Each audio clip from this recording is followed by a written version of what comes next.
Greetings from Seoul, Korea, and welcome to the GSL Code A. I'm Tasteless, with me is Wolf, and we're going to be doing Group J today. Yep, it's time for J, and this is going to be a pretty exciting group. We got 2 PBZs to start. Yeah. Stork, how are you feeling his chances here? Well, you know, I've been following Stork for so long. I really want to see him do well. You know, he's definitely not the same Stork that he was in Brood War, but we'll have to see. He feels like, to me, the Keen of Protoss. Like, he's just like, so inconsistent with his play in StarCraft 2. Like, he has like a really good day and a really bad day. One thing to note is that it took him a long time to have success in Brood War. True.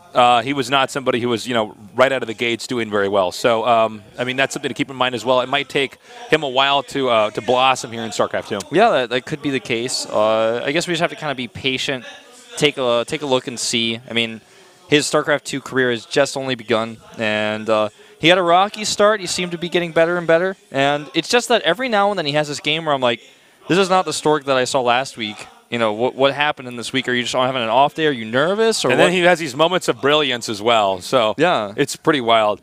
So our results previously, as you can see here, True, I think the climax today, True beating TY in that final ZVT. We also saw Supernova just shoot out of his group.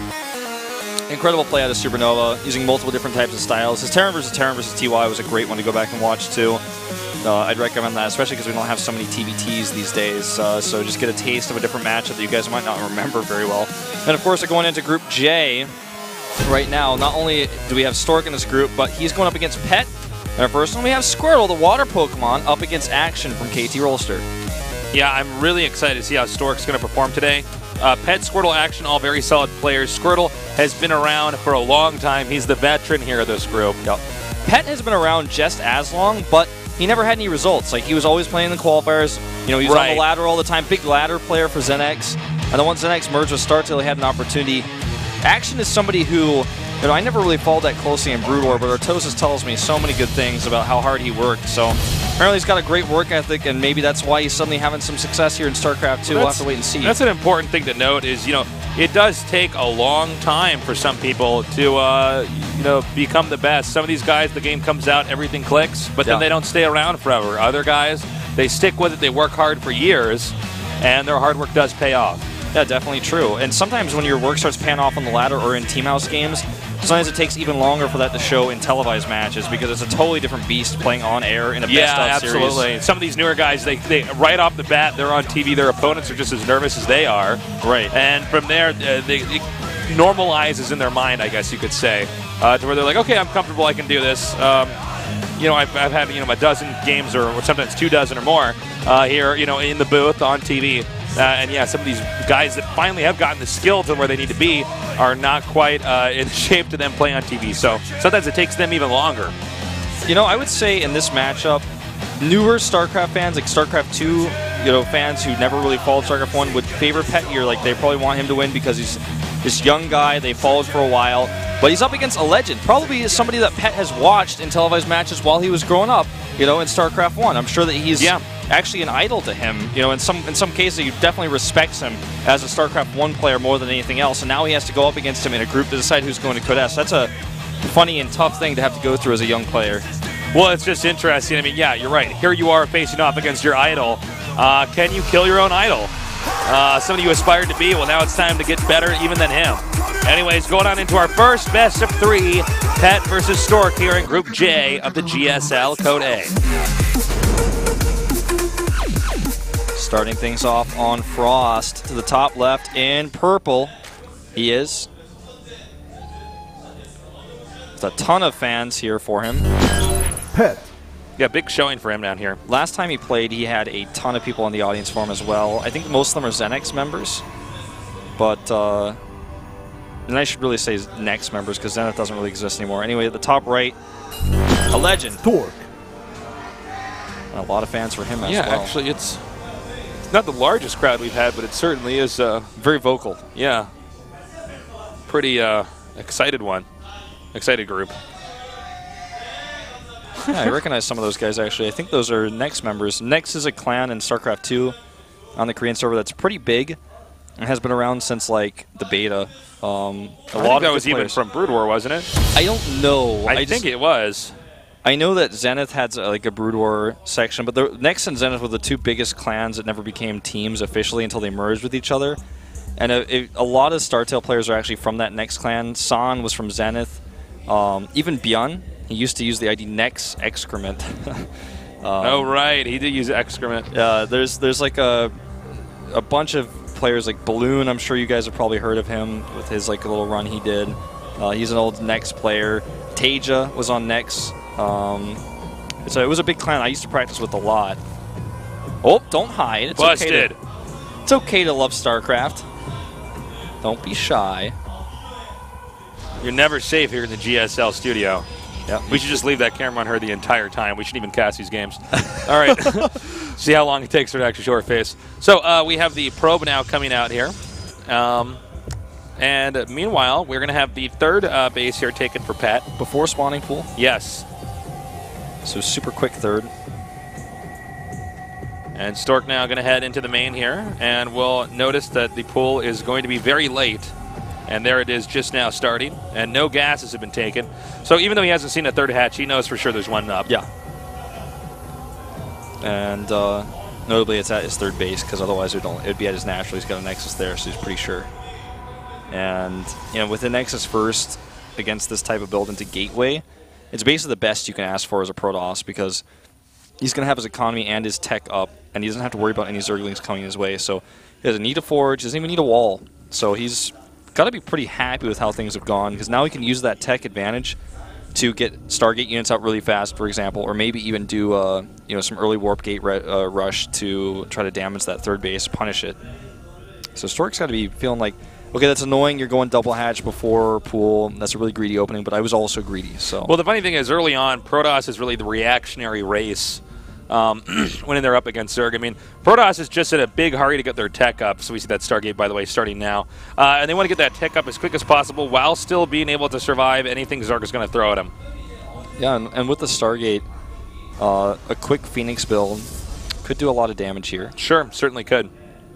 Even an Oracle wouldn't be a bad choice considering the openings. Might be able to get like 4 kills on that before he has to run it away, and he can just keep scouting with it. So I think either way would be a good choice. Yeah, I'm looking forward to seeing what it is. It might be an Oracle because he's already got that rallied out there. Then again, he could be trying to just get a Phoenix up there for an Overlord hiding up there at the top. Well, let's see. It's been kept a mystery. Yeah, so it looks like he's going to do Oracles, probably into a Void Ray follow-up. Ooh. All right, here come the probes now. Nice control so far here by Stork. He does lose one, the probe there. Yeah, it's pretty nice actually to get with just 4 Zerglings a probe like that. No scout, unfortunately, but like he's going to see this on the path to his base. And there is the Oracle queued up. Meanwhile, a lot more gateways, the +1 attack, and in this case he deemed it not necessary to even get any cannons just yet. Since his opponent was so focused on economy, why even waste the money on the cannons when I could get another gateway up or anything else and start cranking out my army? Yeah, well, he is going to follow this up with Phoenixes. I was wondering if he was just going to go into gateways instead after the Oracle. Let's see, probably get, well, not with 2 Queens here, probably can't get 4. With 1 you usually can, but only gets 2 here. But the Oracle lives and will always be a pain. Can always come back and use it for detection. It's a multi-purpose unit. Going into Phoenixes instead of the Void Ray means that he really wants to commit to harassment and controlling the Overlords. A Void Ray would allow him to take a third base much more comfortably, but instead of defending with a Void Ray, it looks like he wants to be aggressive to keep the Zerg away from him while he takes a third, keep the Zerg focused on something else. And wow, actually only 1 Phoenix being made here too, so this is a pretty strange build. Well, if you get that 1 Phoenix, it does at least force them to make a bunch of Spore Crawlers. Those Spore Crawlers, you don't really need them against just 1 Phoenix. No. So that's certainly something that could keep them quite busy. We have, another Evolution Chamber about to hatch. Is he going to have 3 Evo Chambers? I think he only has 2, if I'm not mistaken. Well, I thought maybe he was making something else next to that. I saw 2 making, one next to the other one. Oh god, this is just poor this is bad. This is really bad. That was uncharacteristic of Stork. And now he's going to go for range and armor here. So Hydras are going to be quite useful now. And speaking of which, the Hydra den does start up. I think that he may try to pressure with Hydralisk against this type of build. Because I think he's starting to realize, like, what are you doing? You made an Oracle, and I've only seen one Phoenix. So you like invested a lot into this target, which means you probably have Blink a little bit later, and you definitely don't have Colossi anytime soon. So a Hydra push could be pretty effective at the third. I wonder if he's seen the third base timing. I think so. Well, he's got some Blinks coming out here now. I don't know if Zerg can actually shut down the third for the time being. 4 gates going up. That's going to be pretty helpful in the defense. So Twilight Council is done, but not being used. And Stork's going to be very strong right now on 3 bases. Robo base starting here as well. And yeah, with the 1-1 here from the double evolution chamber, that's going to be incredibly helpful later on. And Zerg now taking the 4th base in as Protoss mostly just has sentries. He can't really move out here and attack. He's going to try to secure that right now. 10 Hydras, 1-1. Against Stalker Heavy Army that's not going to have Blink just yet. Does have a decent amount of sentries, but that's very helpful against the Zerglings especially, but the Hydralisk can fire over those force fields pretty easily, especially against the sentries that don't have that much range. Actually, he doesn't even really have any Stalkers. He has 0 Stalkers in his army. Yeah, so he has literally no Stalkers, actually. Yeah, Blink's not going to use those. He's going to try to trap this army and crush it with Hydras. Here we go. He needs to attack up that ramp, and there he goes. He gets up there. Here come the Zerglings. No more force fields left, it looks like. And still not really the most successful attack. The Hydras are in a bit of a weird spot here for Pet, in between the 2nd and the 3rd right now. Now, with the Nexus Cannon triggered, it looks like Pet just wants to go ahead and back up. The Spire is nearing completion, although Zerg has not banked up a lot of gas. Meanwhile, Protoss getting Blink here. It looks like he's actually interested in being the aggressor. Oh, he's maybe getting the Mothership Core. He might have to Time Warp to save that. I think he should be able to turn around here. There we go. Okay, good force field. Probably not the best Time Warp in the world, but yeah, he definitely had to make sure he doesn't lose that. That would have really crippled him. Yeah, I mean, it's just like, they're safe than sorry, right? And from here, we're going to have +2 and Blink finishing up at the exact same time, which is going to give Stork a window of opportunity here to try to be the aggressor now. A lot more Stalkers coming in. He needs to defend this first before he can be aggressive, but defending this should be with good force fields here. Not too tough. He does take out that Observer, by the way. Stork is now blinking back, really trying to quarantine off some of the Hydras that he's going to be engaging here so that he's always having a favorable engagement. We have a Blink on now. Nice. Really nicely done. Taking out a lot of the stray Hydras there on the end. There's some kind of attack over at the top center. There it is. Like Queen assassination attempt. Yep. Does fail. Keep the Zerg a little bit busy. That expansion has not yet been utilized. The worker count is very even. And I like this move here from Stork. Really getting a 4th base near your other 3 bases on this map is tricky, so he might as well just tuck it down there at the bottom right. Zerg doesn't have any overlords in between the top right and the bottom right, so probes can be transferred there pretty easily. And if Zerg never catches on to the fact that base is there, there's a chance Zerg miscalculates how far ahead or behind he is at any point in time, and that could put Stork in an advantage. This is a big concern for Pet, which he doesn't know it is yet, because he's down in Harvesters even. He just made a few more, but he was almost like 10 Harvesters down for a little while there. And Stork has the worker count to actually just send probes over to that base. He doesn't have to like waste time to make anymore. So he's just got this base that's going to be saturated whenever he finishes it, whenever he chooses to send some probes over there. He's getting Colossi out, he's getting the additional Immortals, he's got better attack upgrades, which are more important than the armor upgrades in this matchup, especially once you have Colossi out.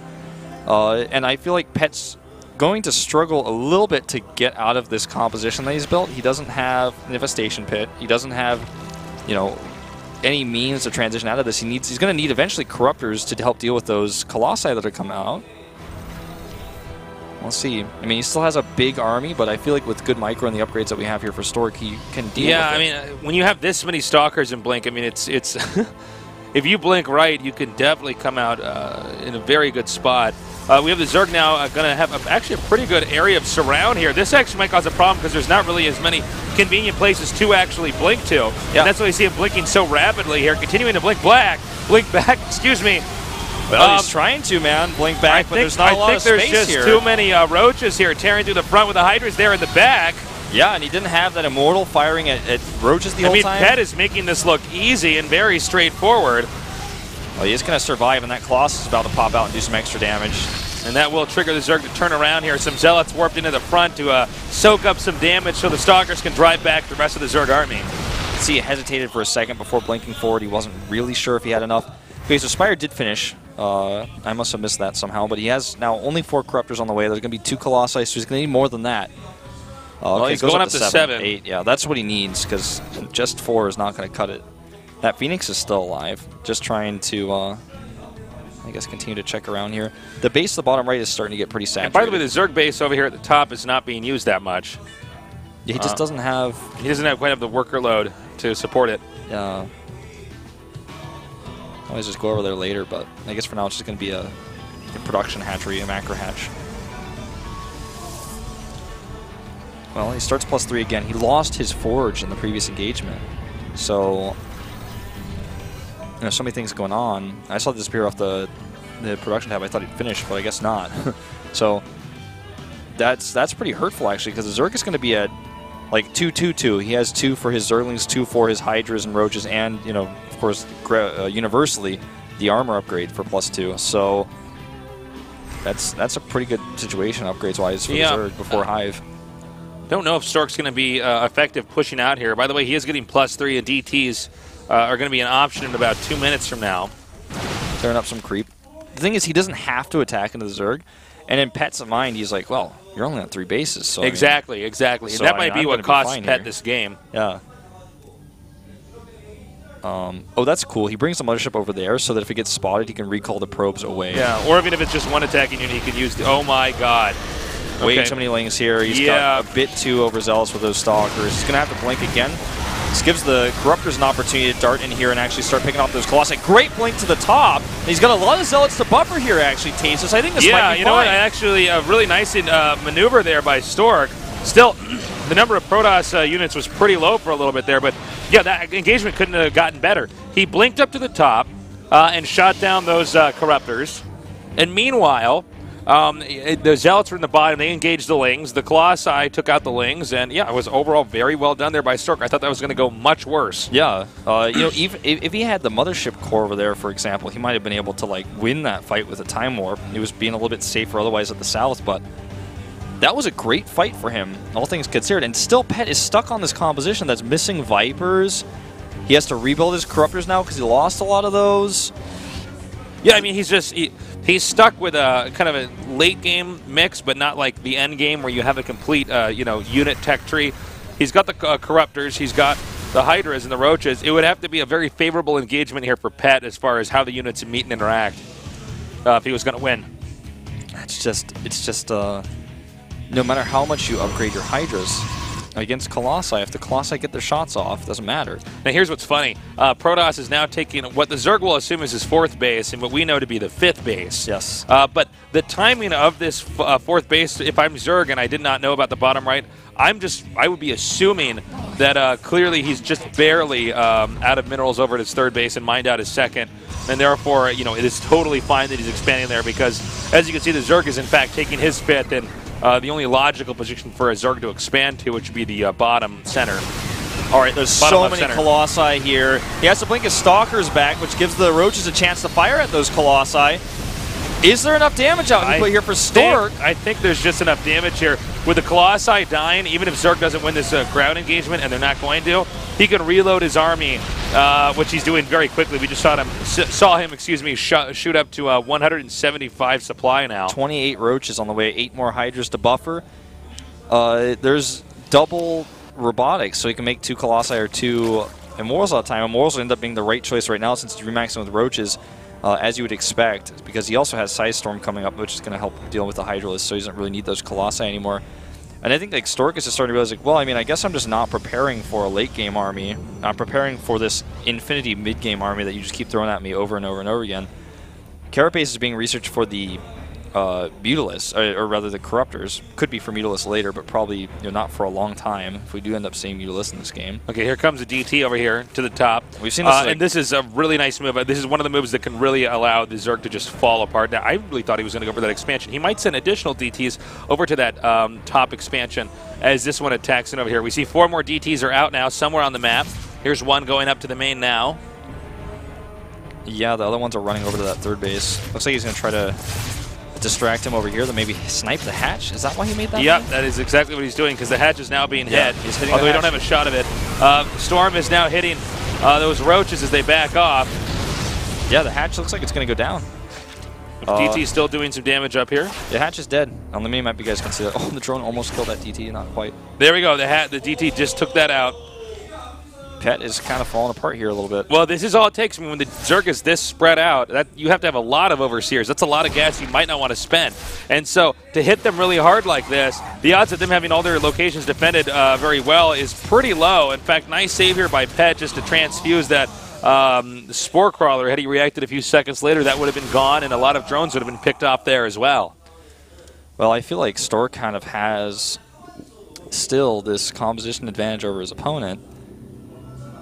This composition for Pet would be so good with a few blinding clouds, right? Or with a few abducts. Look at this, even high ground cannons. This is smart. We see this pretty rarely. It's not going to matter in this case, but it's a nice afterthought.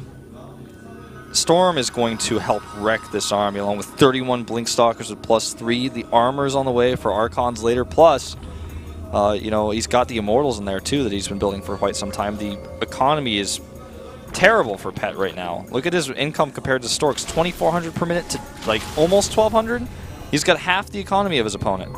Stork has too many probes, by the way. He's at 97. That's like going to hurt him in a fight.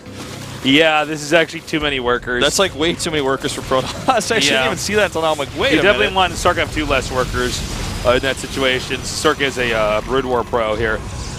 Yeah, that's just too many.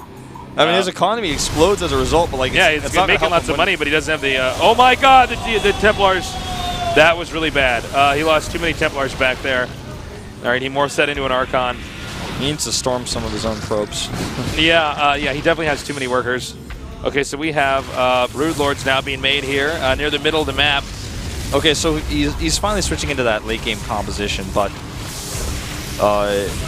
he needs to be able to protect those Brood Lords now because there are still like 30+ Blink Stalkers, 39 on the map, and I think he can actually hold this with the Roaches and the Hydras here. I mean, yeah, even if he blinks under, he could just engage there so easy. There's so much damage from the ground here. Look at this. Oh, Stork needs to turn out and fight now before the Brood Lords catch him. Oh God, he's just going to lose these, wasting their DPS potential. Wow, that was a lot of Immortals killed, Wolf. Yeah, that was not good. But I mean, he needs to warp in more units now and get ready for this push that's coming across the map. I think he just...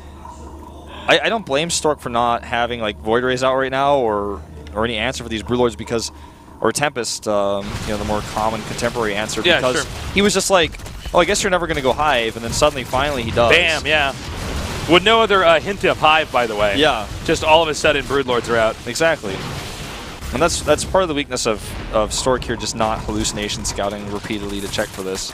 Oh, it looks like he's going to lose a hatchery over here to Blink Stalkers. At least a lot of his drones and Zealots are going to go over here and harass. This is abusing the immobility of a Brood Lord.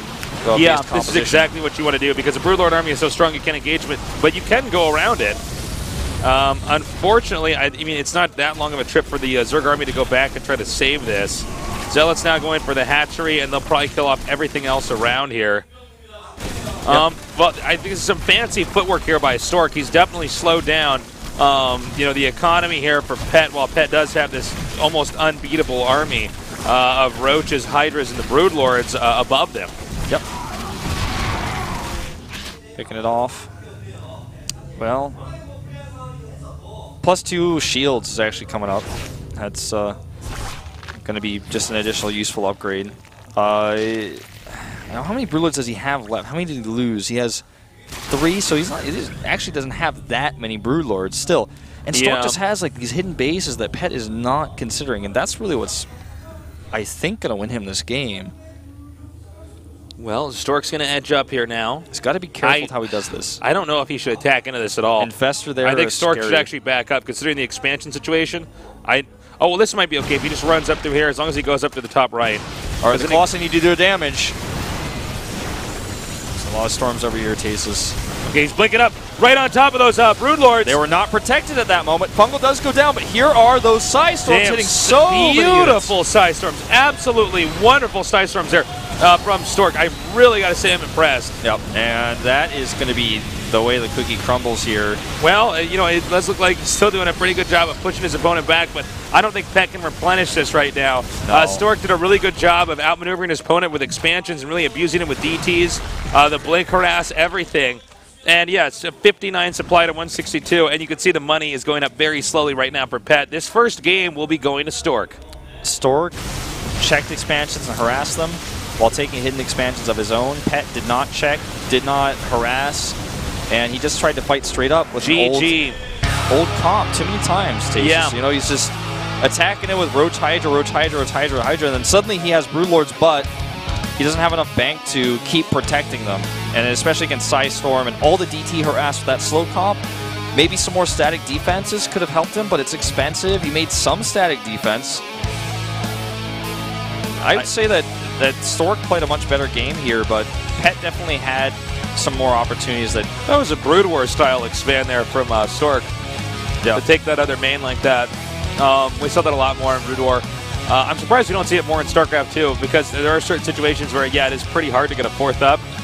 Where, like, for instance, on that map, I mean, you're so close together, Zerg's so focused on defending, trying to sneak an expansion like that over somewhere else, it can be very effective, and especially with a Mothership core, there's less to lose here in StarCraft 2. Do you feel like in StarCraft 2, like, I feel like one of the reasons why you don't see this, in StarCraft 1, sometimes you just have, like, a base like that and a PVT, and you just have, like, a 3-pylon wall at the top, and it takes Vultures so long to get in there that's... Well, you can do it in PvZ as well, because, you know, there's lots of moments where you can just get on the ramp and put cannons up there with, like, a Templar, and just nothing gets up. Yeah, but in StarCraft 2, I feel like eventually you just kind of get up. Like, if you... Well, that's true, and that's what I was saying. You can put a Nexus there, like, one cannon, and with the Mothership core, even if it gets attacked, yeah, you just with the recall back. Core, you recall, yeah.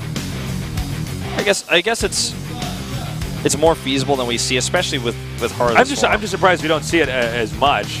Or even, you know, the Hidden Terran expanse, you just drop all your mules there. I mean, you know how many minerals you could suck out of that? We have And we don't see people scouting the map all the time. I'd say even in about more than half of our games, players don't scout every expansion for stuff like that. We have definitely seen some more of this sort of stuff recently, but not as much as you would think. We went for almost a whole year here at the GSL where we just didn't see it almost at all. Yeah.